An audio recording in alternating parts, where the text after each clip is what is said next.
जगत में प्रत्येक व्यक्ति को किसी ना किसी प्रकार की निर्बलता अवश्य होती है। जैसे कोई बहुत तेजी से दौड़ नहीं पाता तो कोई अधिक भार नहीं उठा पाता, कोई असाध्य रोग से पीड़ित रहता है तो कोई पढ़े हुए पाठों को स्मरण में नहीं रख पाता। ऐसे अनेकों उदाहरण और भी हैं। क्या आप किसी ऐसे व्यक्ति को जानते हैं जिसे सब कुछ प्राप्त हो और हम जीवन की उस एक निर्बलता को जीवन का केंद्र मानकर जीते हैं? इस कारणवश हृदय में दुख और असंतोष रहता है सदा। निर्बलता मनुष्य को जन्म से अथवा संजोग से प्राप्त होती है, किंतु उस निर्बलता को मनुष्य का मन अपनी मर्यादा बना लेता है। किंतु कुछ व्यक्ति ऐसे भी होते हैं जो अपने पुरुषार्थ और श्रम से उस निर्बलता को पराजित कर देते हैं। क्या भेद है उनमें और अन्य लोगों में? क्या आपने कभी विचार किया है? सरल सा उत्तर है इसका। जो व्यक्ति निर्बलता से पराजित नहीं होता, जो पुरुषार्थ करने का साहस रखता है हृदय में, वो निर्बलता को पार कर जाता है। अर्थात निर्बलता अवश्य ईश्वर देता है, किंतु मर्यादा मनुष्य का मन ही निर्मित करता है। स्वयं विचार कीजिए।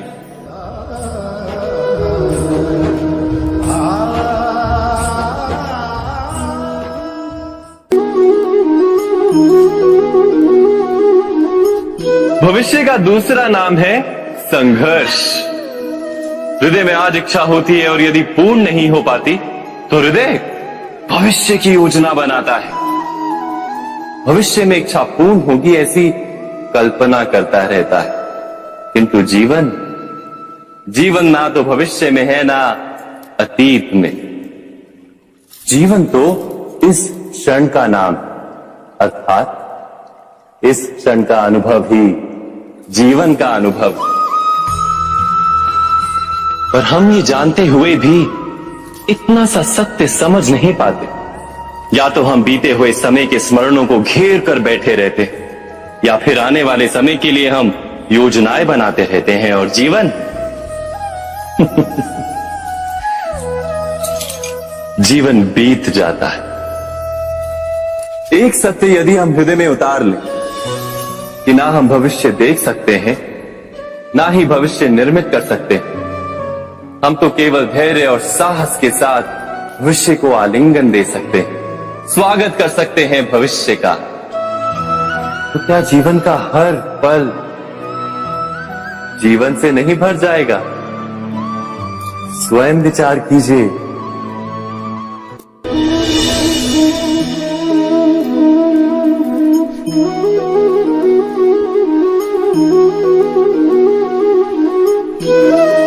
ज्ञान प्राप्ति सदा ही समर्पण से होती है, यह हम सब जानते हैं।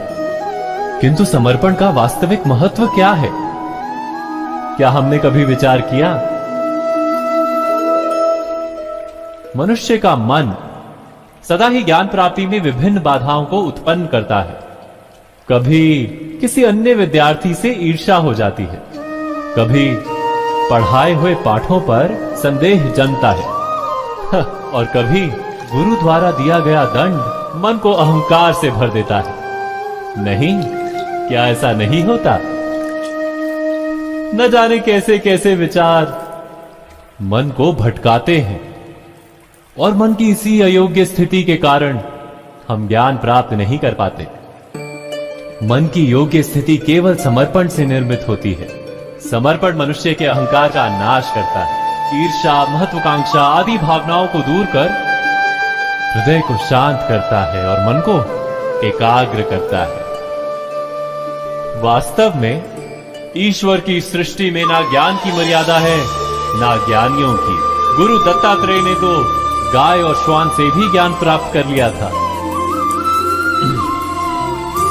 अर्थात विषय ब्रह्म ज्ञान का हो या जीवन के ज्ञान का या गुरुकुल में प्राप्त होने वाले ज्ञान का, उसकी प्राप्ति के लिए गुरु से अधिक महत्व है उस गुरु के प्रति हमारा समर्पण। क्या ये सत्य नहीं?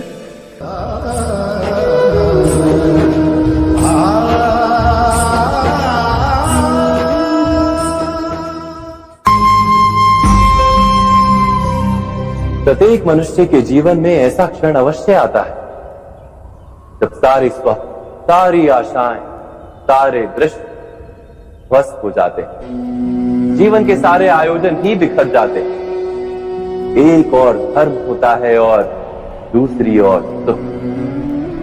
इसी को धर्म संकट कहते हैं। जब धर्म का वहन ही संकट हो और धर्म का त्याग ही सुख हो। विचार कीजिए, कभी किसी स्वजन के विरुद्ध सत्य बोलने का अवसर प्राप्त हो जाता है, कभी ठीक दरिद्रता के समय सरलता से चोरी करने का मार्ग प्राप्त हो जाता है, कभी किसी शक्तिशाली राजनेता या राजा के कर्मचारी का अधर्म प्रकट हो जाता है। सबके जीवन में ऐसी घटना बनती ही रहती है। अधिकतर लोग ऐसे किसी क्षण को धर्म संकट के रूप में जान ही नहीं पाते। हमें किसी प्रकार के संघर्ष का अनुभव ही नहीं होता। सहजता से सुख की ओर खींचे चले जाते हैं, जैसे मक्खी गुड़ की ओर खींची चली जाती है। वास्तव में धर्म संकट का क्षण ईश्वर के निकट जाने का क्षण होता है। यदि हम संघर्षों से भयभीत ना, सुख की ओर आकर्षित ना, अपने धर्म पर दृढ़ रहे, तो ईश्वर का साक्षात्कार दूर नहीं।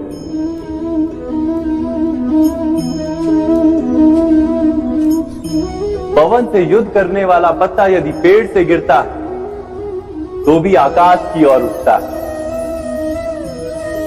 पवन से झुकने वाली घास वही भूमि पर रह जाती है। अर्थात धर्म संकट से यदि हम संकट को ही टाल दें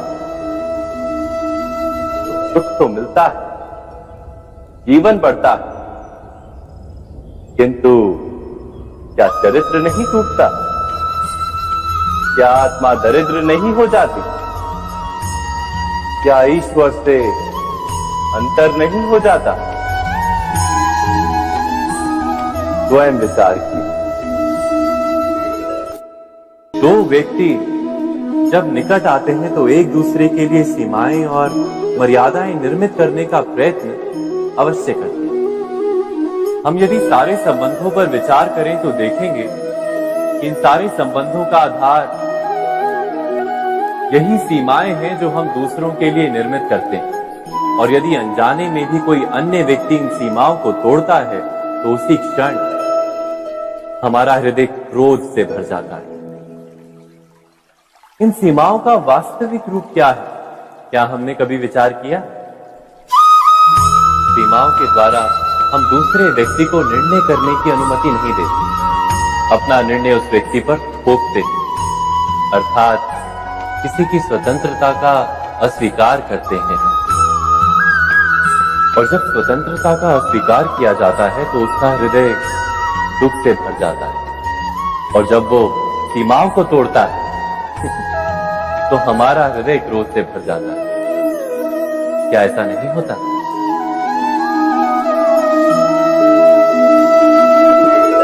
पर यदि एक दूसरे की स्वतंत्रता का सम्मान किया जाए तो किसी मर्यादाओं या सीमाओं की आवश्यकता ही नहीं होती।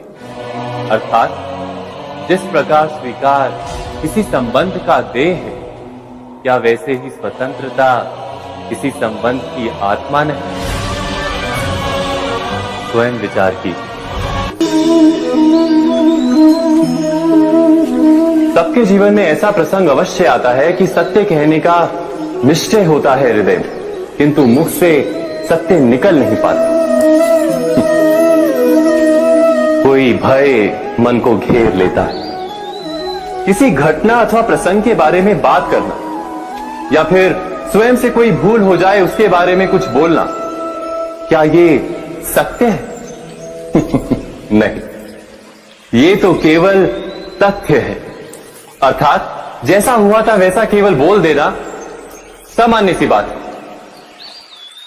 किंतु कभी कभी उस तथ्य को बोलते हुए भी भय लगता है। कदाचित किसी दूसरे की भावनाओं का विचार आता है मन, दूसरे को दुख होगा ये भय भी शब्दों को रोकता है। तो ये सत्य क्या है? क्या हमने कभी विचार किया है?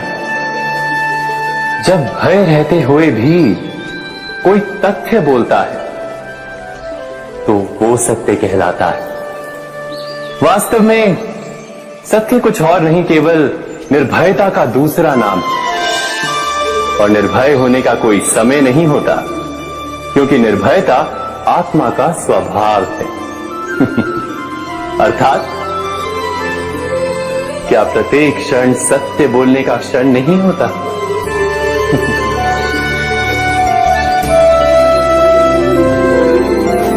स्वयं विचार कीजिए।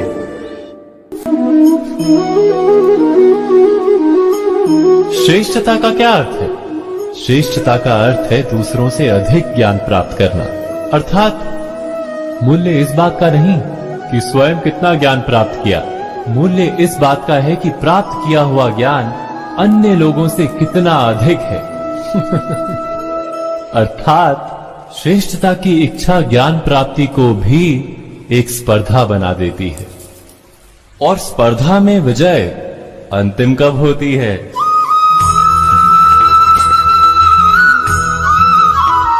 कुछ समय के लिए तो श्रेष्ठ बना जा सकता है, किंतु सदा के लिए कोई श्रेष्ठ नहीं रह पाता। फिर वही असंतोष, पीड़ा और संघर्ष जन्म लेता है। किंतु श्रेष्ठ बनने के बदले यदि उत्तम बनने का प्रयत्न करें तो क्या होगा? उत्तम का अर्थ है कि जितना प्राप्त करने योग्य है वो सब प्राप्त करना, किसी से अधिक पाने की इच्छा से नहीं, मात्र आत्मा की तृप्ति हेतु कुछ प्राप्त करना। उत्तम के मार्ग पर किसी अन्य से स्पर्धा नहीं होती, स्वयं अपने आप से स्पर्धा होती है। अर्थात उत्तम बनने का प्रयत्न करने वाले को देर अबेर सारा ज्ञान प्राप्त हो जाता है, बिना प्रयत्न के ही वो श्रेष्ठ बन जाता है। किंतु जो श्रेष्ठ बनने का प्रयत्न करता है वो श्रेष्ठ बने या ना बने, उत्तम कभी नहीं बन पाता।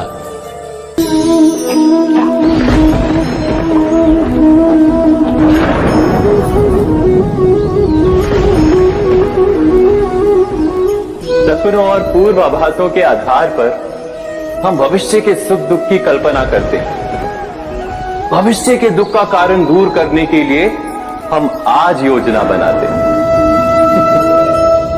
किंतु कल के संकट को आज निर्मूल करने से हमें लाभ मिलता है या हानि पहुंचती है?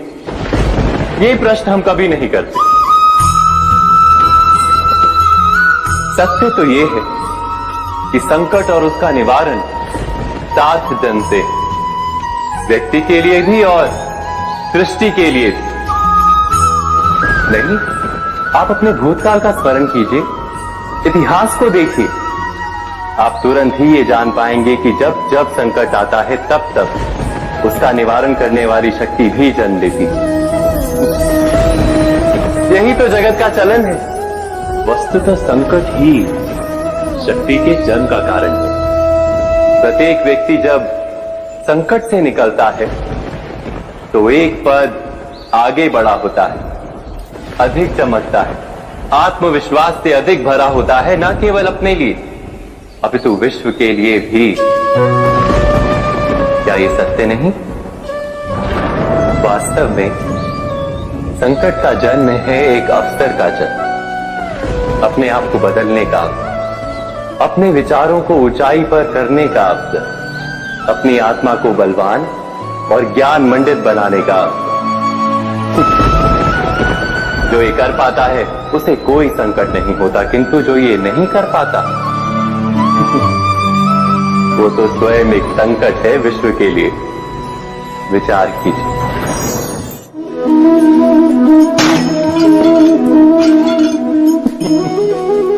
स्वयं विचार कीजिए।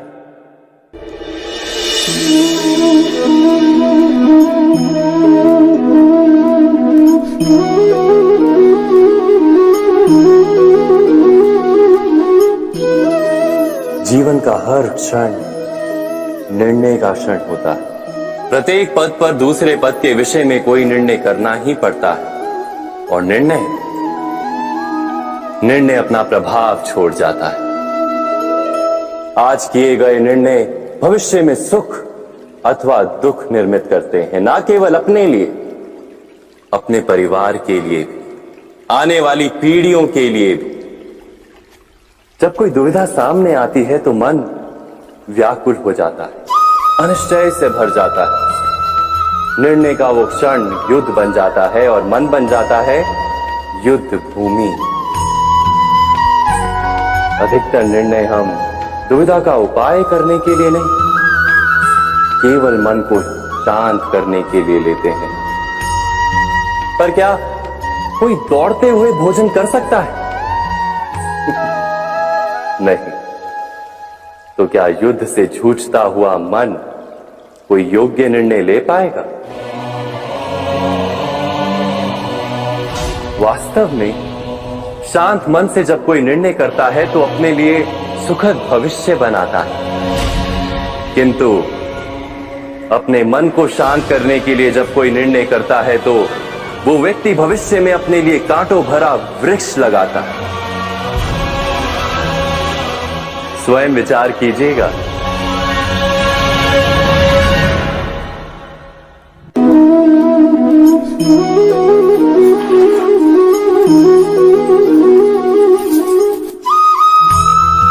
जीवन में आने वाले संघर्षों के लिए जब मनुष्य स्वयं को योग्य नहीं मानता, जब उसे अपने ही बल पर विश्वास नहीं रहता, तब वो सद्गुणों को त्याग कर दुर्गुणों को अपनाता है।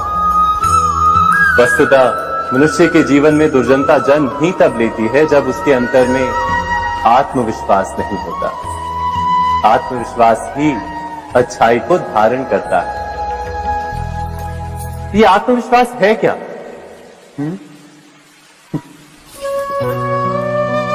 जब मनुष्य ये मानता है कि जीवन का संघर्ष उसे दुर्बल बनाता है, तो उसे अपने ऊपर विश्वास नहीं रहता।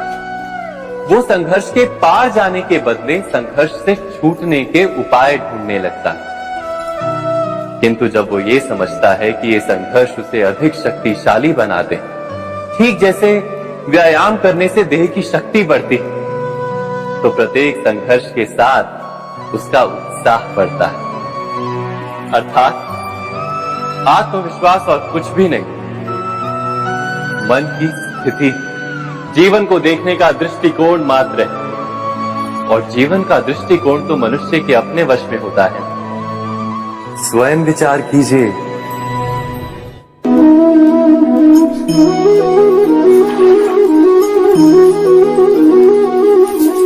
पिता सदा ही अपने संतान के सुख की कामना करते, उनके भविष्य की चिंता करते रहते। इसी कारणवश सदा ही अपने संतानों के भविष्य का मार्ग स्वयं निश्चित करने का प्रयत्न करते रहते। जिस मार्ग पर पिता स्वयं चला है, जिस मार्ग के कंकर पत्थर को स्वयं देखा है, मार्ग की छाया, मार्ग की धूप को स्वयं जाना है, उसी मार्ग पर उसका पुत्र भी चले, यही इच्छा रहती है हर पिता की। निसंदेह उत्तम भावना है ये। किंतु 3 प्रश्नों के ऊपर विचार करना हम भूल ही जाते। कौन से प्रश्न? प्रथम प्रश्न, क्या समय के साथ प्रत्येक मार्ग बदल नहीं जाते? क्या समय सदा ही नई चुनौतियों को लेकर नहीं आता? तो फिर बीते हुए समय के अनुभव नई पीढ़ी को किस प्रकार लाभ दे सकते हैं? दूसरा प्रश्न, क्या प्रत्येक संतान अपने माता पिता की छवि होता है?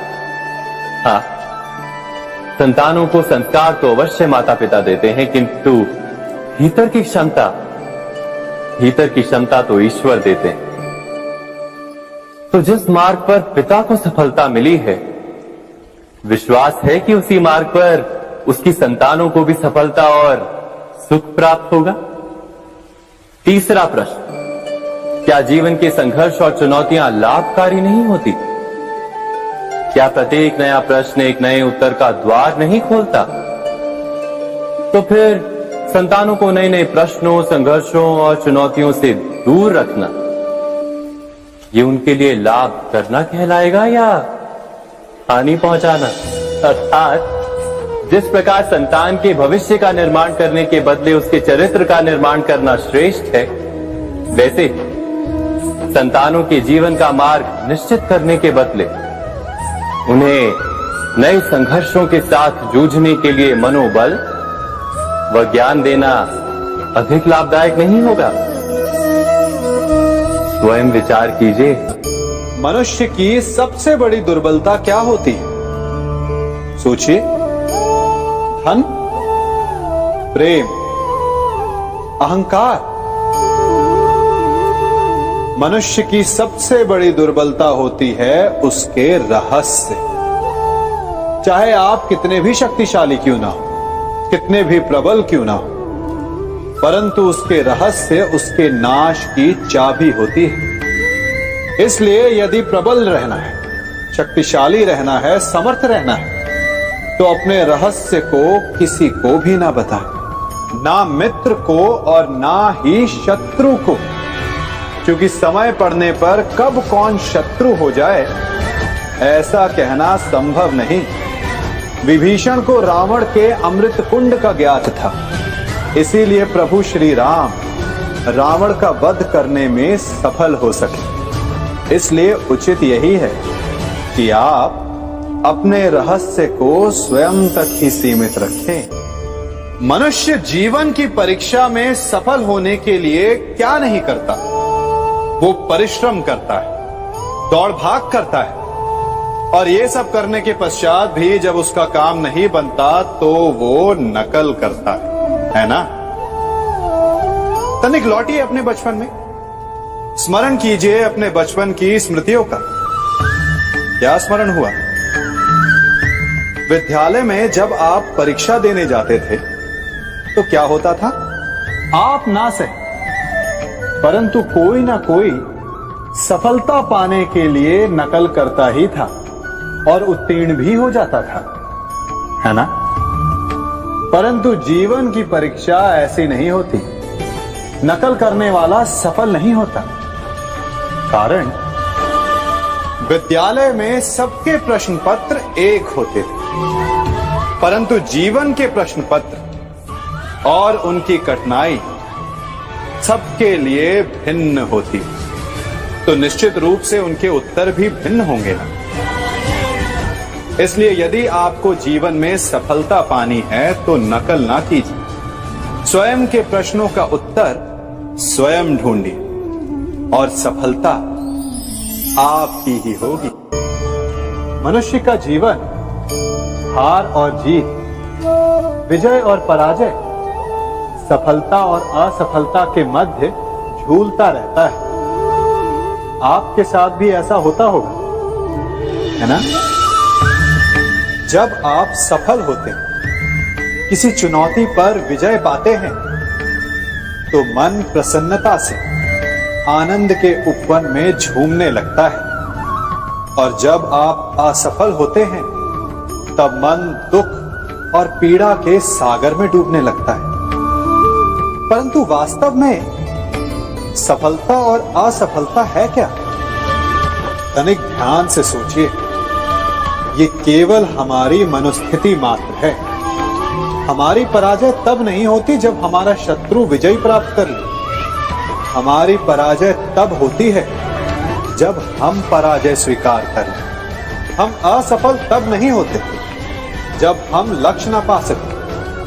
हम असफल तब होते हैं जब हम प्रयास करना बंद कर दें। इसलिए प्रयास करते रहें और हार ना माने, क्योंकि जिस दिन आप हार स्वीकारना बंद कर देंगे, जीत आपके चरणों में होगी। अब सबने बरगद के वृक्ष को तो देखा ही होगा। क्या आपको ज्ञात है, बरगद के वृक्ष के बीज का आकार राई से भी छोटा होता है, परंतु बरगद का वृक्ष संसार के महाकाय वृक्षों में जाना जाता है। जब उसका जन्म होता है तब उसमें वो जटाएं, वो शाखाएं नहीं होती, परंतु जैसे जैसे उसका विस्तार होता है जैसे जैसे वो अधिक शाखाओं का भार उठाता है, अधिक पत्तियों का सृजन करता है, वैसे वैसे उसकी शाखाएं जटाएं बनकर जड़ तक पहुंचती है और इस वृक्ष को सहारा देती है। ये जीवन का बहुत महत्वपूर्ण पथ है। बिना लोभ लालच शुभ कार्य करें, अन्य लोगों की सहायता करें। धीरे धीरे आपने जिनकी सहायता की वो आपके सहायक बनते जाएं, आपकी जड़ों को और बलशाली बनाएंगे, आयु मान और आकार बढ़ाएंगे। सहजीवन, सहायता और निष्काम कर्म आपको मृत्यु के पश्चात भी मरने नहीं देगा, आपको अमर रखेगा। हमारा शरीर प्रकृति का एक महान आविष्कार है। इससे जटिल संरचना संसार में और कोई नहीं। हमारा शरीर जितना जटिल है, यदि इसे ठीक से जाना जाए तो इससे अधिक सरल ज्ञान देने वाला और कोई नहीं। हमारे शरीर में पंच इंद्रियां होती हैं जो हमें भाव, गुण और वस्तुओं का बोध कराती हैं। हमारे पास आंखें हैं, नाक है, स्पर्श के लिए त्वचा है, कान है और जीभा है। सबका भिन्न भिन्न कार्य है।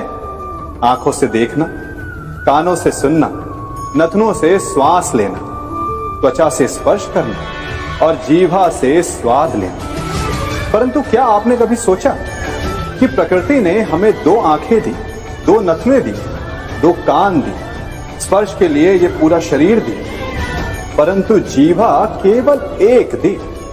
ऐसा क्यों? क्योंकि प्रकृति चाहती है कि हम देखें अधिक, सुने अधिक और ज्ञान अधिक अर्जित करें, बोले कम। क्योंकि अधिक वाचाल नाश को निमंत्रण देता है। स्मरण रखिएगा।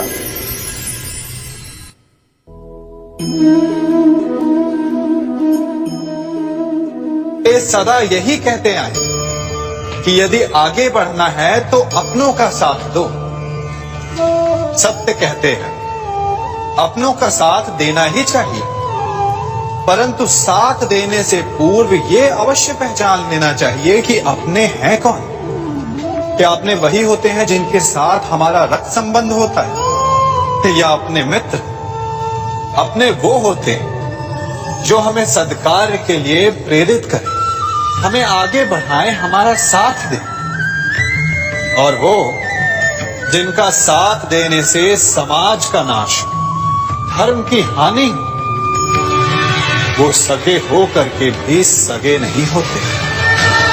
इसलिए जब अपनों की परिभाषा का चुनाव करें तो उन्हें अपना माने जो आपका साथ दे, उन्हें नहीं जो हमें अज्ञान के मार्ग पर ले जाएं।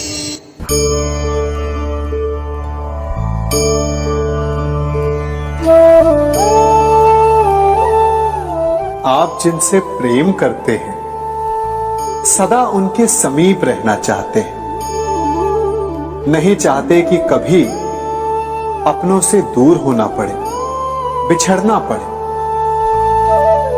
परंतु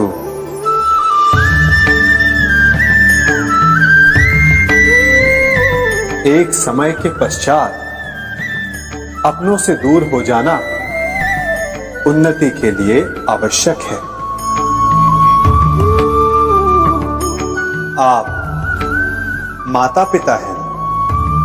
यदि आप अपनी संतान के जीवन के हर पथ पर उनका मार्गदर्शन करते रहेंगे तो आपकी संतान स्वयं मार्ग चुनना कैसे सीखेगी? मार्ग के कांटों से स्वयं को बचाना कैसे सीखेगी?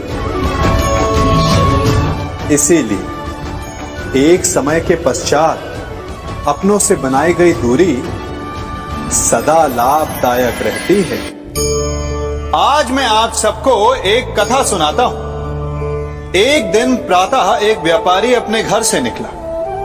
घर से निकलते ही एक बिल्ली ने उस व्यापारी का मार्ग काट दिया।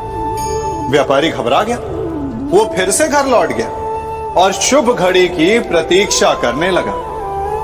और जब वो पुनः अपने घर से निकला तब वो वाहन जा चुका था जिससे राजा तक पहुंचकर उसे भेंट देनी थी। राजा को भेंट नहीं मिली। राजा क्रोधित हो गए। राजा ने उस व्यापारी का व्यापार बंद करवा दिया। इस कारण व्यापारी क्रोधित होकर घर पर अपनी पत्नी से लड़ बैठा। पत्नी अपने बच्चों समेत मैके वापस चली गई और उस व्यापारी के जीवन में यदि कुछ रह गया था तो केवल अंधकार। और इन सब का कारण वो उस बिल्ली को मानता रहा जिसने उसका मार्ग काटा था। ऐसा ही एक दूसरा व्यापारी राजा को भेंट देने निकला और उस व्यापारी का मार्ग भी एक बिल्ली ने काट दिया। वो व्यापारी तनिक घबराया, परंतु उसने आगे बढ़ना अधिक उचित समझा। राजा तक वो समय पर पहुंचा। उसने राजा को भेंट दी। राजा प्रसन्न हुए और राजा ने व्यापारी को अपना व्यापार बढ़ाने की अनुमति दी, स्वर्ण आभूषण दी। जब व्यापारी घर पर पहुंचा तो पत्नी को आभूषण और अपने बच्चों को देने के लिए वस्त्र थे उसके पास। हर ओर प्रसन्नता थी। समझ रहे हैं ना? दोनों के साथ एक ही प्रकार की घटना हुई, परंतु दोनों की प्रतिक्रिया भिन्न थी। ऐसा ही हमारा जीवन भी है। हमारे जीवन में प्रारब्ध का अपना स्थान है, परंतु उससे कई अधिक महत्वपूर्ण हमारी प्रतिक्रिया, हमारे सोच का प्रभाव है, क्योंकि यही हमारे जीवन को आकार देते हैं। इसलिए अपनी सोच को सकारात्मक रखिए। आपका जीवन सदैव आनंदमय।